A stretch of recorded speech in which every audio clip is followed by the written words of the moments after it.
¿Qué tal?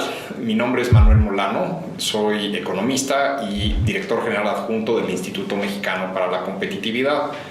Y hoy quiero platicarles de un proyecto muy interesante con el que hemos estado trabajando un poco más de un año sobre biotecnología, sobre las nuevas técnicas para modificar genéticamente alimentos y en especial sobre la biotecnología de maíz y por qué es importante la biotecnología de maíz en México. Se ha argumentado mucho que de México son la mayor parte de las variedades de maíz que existen en el planeta, que no es una buena idea que México siembre maíces genéticamente modificados.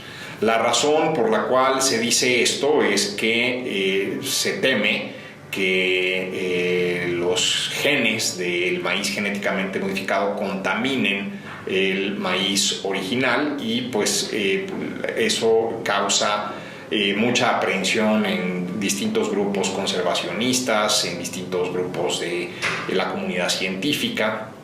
La realidad es que esto no es correcto, esta apreciación no es correcta. Se puede hacer las dos cosas, se puede tener una convivencia entre los maíz más tecnológicamente avanzados que podemos tener para México y tener también maíces nativos, maíces criollos que nos ayuden a mantener la biodiversidad de la planta. Simplemente se necesita que el Estado ordene en qué lugares y en qué fechas se siembran cada uno de estos maíces y se logra esta separación. Ahora, no solamente necesitamos que haya una separación en los cultivos, también lo que necesitamos es que haya políticas públicas específicas para la preservación de la genética de los maíces nativos de México, bancos de germoplasma, que básicamente son almacenes con la temperatura correcta, la humedad correcta, donde se preserva la semilla. Periódicamente esa semilla tiene que sacarse, tiene que reproducirse y tiene que hacerse una nueva versión de esta. La verdad es que pues sí hay algunos grupos que hacen esto. El Centro Internacional de Mejoramiento del Maíz y el Trigo, CIMMYT, es una de estas organizaciones, una organización sin fines de lucro que existe en México desde los años 40 para el mejoramiento del maíz y el trigo. Hay otras instituciones públicas, privadas, que hacen este tipo de trabajo, pero en realidad lo que necesitamos son políticas públicas específicas para esto. ¿Por qué? Porque realmente México sí necesita subir su productividad en el maíz. Nuestra productividad típica en una hectárea es de alrededor de 1,5 toneladas. Para que nos hagamos una idea, en los Estados Unidos el promedio son 8 toneladas por hectárea. Existen incluso plantaciones comerciales de maíz en los Estados Unidos que tienen 12, 13 toneladas por hectárea. Segundo, porque México depende de manera importante del maíz que viene de los Estados Unidos. No producimos maíz genéticamente modificado, pero sí lo importamos. Importamos cerca de 10 millones de toneladas por año, algunos años más, algunos años menos.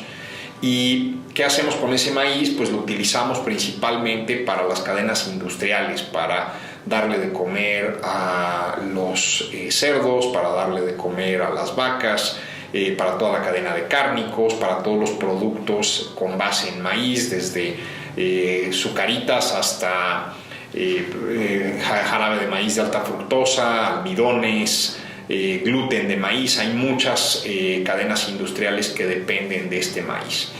En este momento estamos renegociando el Tratado de Libre Comercio y realmente no hay ninguna garantía de que los productores de los Estados Unidos nos vendan ese maíz a nosotros. A lo mejor el día de mañana China lo paga mejor, a lo mejor el día de mañana Estados Unidos decide exportarlo a otro lado, a lo mejor el día de mañana Estados Unidos decide producir otros granos distintos del maíz. Y eso implica que México tiene que tener una mejor productividad.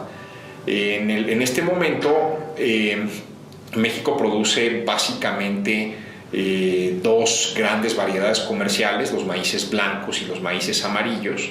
Para los maíces blancos prácticamente no hay investigación biotecnológica y esto también es una falla. Creo que México podría participar de un muy interesante mercado de patentes en la biotecnología de maíz. Podríamos tener empresas propias en el tema, podríamos generar avances científicos alrededor del maíz blanco, que es el que más nos gusta producir y consumir en México.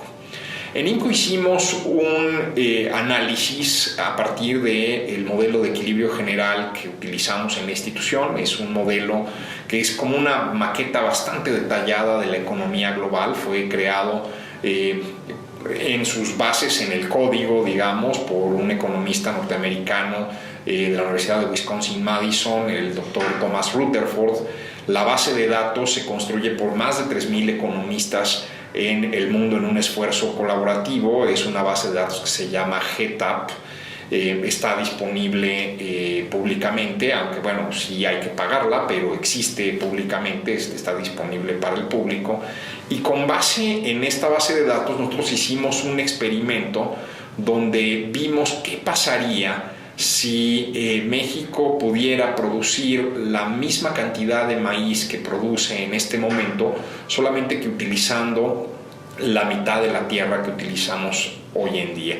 Para poner a nuestros videovidentes en contexto, la tierra destinada a la producción de maíz crece alrededor del 9% por año.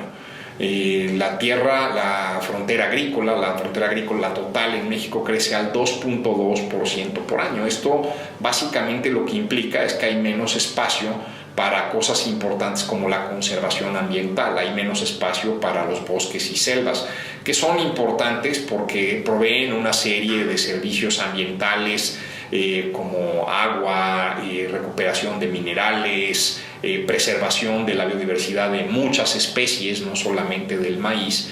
Entonces hace sentido que busquemos tecnologías que no sean tan intensivas en el uso de la tierra. A partir de el modelo, una vez que introducimos esta tecnología, aunque sea de forma teórica, que nos permite reducir la superficie a la mitad y producir lo mismo que producimos hoy en día, encontramos hallazgos muy importantes. Bajarían de manera importante, en una cuantía cercana al 8 o 10%, los precios del maíz, pero también bajarían los precios de otros granos, porque pues habría más tierra disponible y habría más recursos disponibles, financieros, fertilizantes y otro tipo de recursos que hoy utilizamos de manera dispersa en mucha superficie, para el trigo y para otros cultivos que también se producen en México. No solo eso, pues también nuestros cultivos de mayor valor agregado, que son principalmente hortalizas, frutas, podrían crecer en superficie. Esto, digamos, no quiere decir que la superficie que dejaría el maíz la podemos sembrar con lechugas o con brócoli al día siguiente. Hay superficie en donde pues simplemente no se daría este tipo de productos, pero sí podrías generar cierta superficie para estos productos frescos y también para la conservación ambiental. Entonces creemos que la comunidad científica, que la comunidad agropecuaria, la gente que produce, la gente que consume maíz, debería darle una segunda oportunidad a estos alimentos genéticamente modificados, especialmente al maíz. Son alimentos muy seguros, son alimentos que han sido más estudiados que ningún otro alimento en la historia humana, y que en este momento, con las nuevas técnicas de inserción de características genéticas, de heredabilidad de estas características genéticas, realmente no tienen los mismos riesgos que tenían hace 50, hace 60, hace 70 años. Son tecnologías que están bastante avanzadas. Un último argumento de por qué es importante que los mexicanos le demos una segunda oportunidad a estos alimentos genéticamente modificados, y es la siguiente: las especies nativas de México, las que conocemos, las que sabemos que existen en toda su variedad, están adaptadas para el clima que tenía México antes y que tuvo desde hace 20,000 años hasta hace unos pocos años apenas. El clima está cambiando. El clima del planeta está moviéndose a ser mucho menos predecible, mucho más volátil.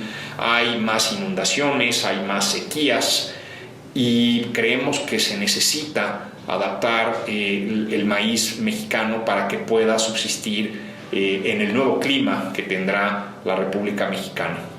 No solo eso, también creo que hay un argumento importante alrededor de la cantidad de plaguicidas que utilizamos en México para la producción de maíz y otros granos. Dado que nuestra genética vegetal para estas plantas está ideada para un ecosistema que ya no existe, que es un ecosistema de hace 20.000 años, donde había que producir cantidades mucho menores para alimentar una población mucho menor. Actualmente hacemos la producción de maíz y de otros agroproductos utilizando en México una gran cantidad de herbicidas, fungicidas y otro tipo de bactericidas que realmente en dosis elevadas sí pueden ser nocivos para la salud humana. La gran ventaja de los alimentos genéticamente modificados es que nos podemos mover de este control químico de plagas a un control biológico de plagas. Y eso permite que estos alimentos sean mucho más seguros, mucho más inocuos que los alimentos producidos por métodos tradicionales. Entonces, bueno, pues aquí tenemos un mensaje para Zagarpa, Semarnat, Cibiogem, la comunidad científica, la Universidad Nacional, de manera que no obstaculicemos más la producción con este tipo de tecnologías. Sin duda es importante preservar el genoma de los maíces criollos, pero también es importante preservar los genes de toda una biodiversidad que hay en México, y lo principal es detener la expansión de la frontera agrícola. Necesitamos que la agricultura esté contenida en una menor superficie para que podamos utilizar mucha más tierra en México a la conservación. Y con eso doy por terminado esto. Muchísimas gracias por escuchar. Hasta luego.